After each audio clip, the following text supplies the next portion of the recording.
బంగారం ధరలు రోజురోజుకు పెరిగిపోతున్నాయి. ఆర్థిక స్థోమత లేని సామాన్యులు కొనుగోలు చేసే పరిస్థితి లేదు. మధ్యతరగతి ప్రజలు శుభకార్యాల కోసం అధిక ధరలు వెచ్చించి తప్పని పరిస్థితుల్లో కొనుగోలు చేస్తున్నారు. ఇదే అదనుగా బంగారు దుకాణదారులు వినియోగదారులను నిలువునా మోసం చేస్తున్నారు. అవకాశం ఉన్నంత వరకు రకరకాల మార్గాల్లో ప్రజల జేబులకు చిల్లు పెడుతున్నారు. వినియోగదారులకు తెలియకుండా అవకతవకలకు పాల్పడుతున్నారు. ధరలతో పాటు తూకాల్లోనూ మోసాలు చేస్తున్నట్లు తూనికలు కొలతల శాఖ గుర్తించింది. గతేడాది డిసెంబర్లో రాష్ట్ర వ్యాప్తంగా బంగారు దుకాణాలపై దాడులు చేసి అక్రమాలకు పాల్పడుతున్న దుకాణదారులపై 25 కేసులు నమోదు చేశారు. ఒక్క సికింద్రాబాద్లోనే 16 దుకాణాలపై కేసులు నమోదు చేశారంటే నగరంలో జరుగుతున్న మోసాలు ఏపాటివో చెప్పకనే చెప్పొచ్చు. తూకం ఖచ్చితంగా ఉండకపోవడం, తక్కువ నాణ్యత బంగారం ఇచ్చి ఎక్కువ ధర కట్టడం, రాళ్లను బంగారంతో కలిపి వెలకట్టడం, ఇలా రకరకాలుగా మోసాలకు పాల్పడుతున్నట్లు గుర్తించారు.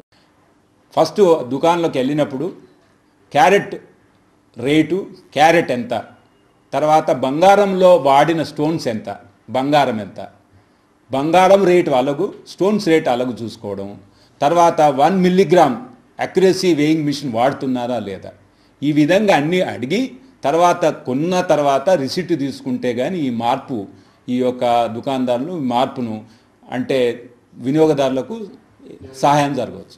వేరువేరుగా తూకాలు వేయించుకుంటే కానీ వాళ్ళకు ఏ దాని రేట్ ఎంత, ఏ దాని తూకం ఎంత ఉందని తెలుస్తుంది. గోల్డ్లో కూడా పెద్ద ఎత్తున జరిగింది, తిరుపతిలో చేయడం జరిగింది, తర్వాత మన హైదరాబాద్లో జరిగింది. ఇంకా ముందు పెద్ద ఎత్తున దాడులు చేయబోతున్నాము.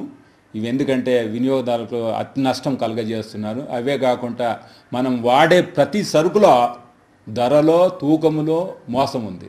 వినియోగదారులు ప్రతి వస్తువును ధర ఎంత, తూకం ఎంత, అది కంపల్సరీ గమనించి ఖరీదు చేయవాలని మనవి చేస్తున్నాం. ప్రజలను నిలువునా దోచుకుంటున్న వ్యాపారుల చిట్టా సిద్ధం చేసిన అధికారులు రాష్ట్ర వ్యాప్తంగా మూకుమ్మడి దాడులకు సిద్ధమవుతున్నారు.